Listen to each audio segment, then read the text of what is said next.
Hello and welcome back to Initial Solution. In today's tutorial, I will show you how to add friends on Duolingo. So let's have a look now. Launch the Duolingo app on your mobile device. Tap on these three dots and click on Profile.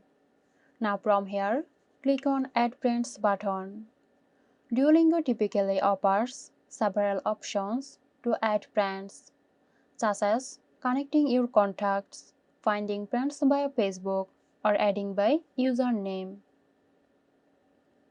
Select the method you prefer. If choosing Add by username, enter the Duolingo username of the friend you want to add.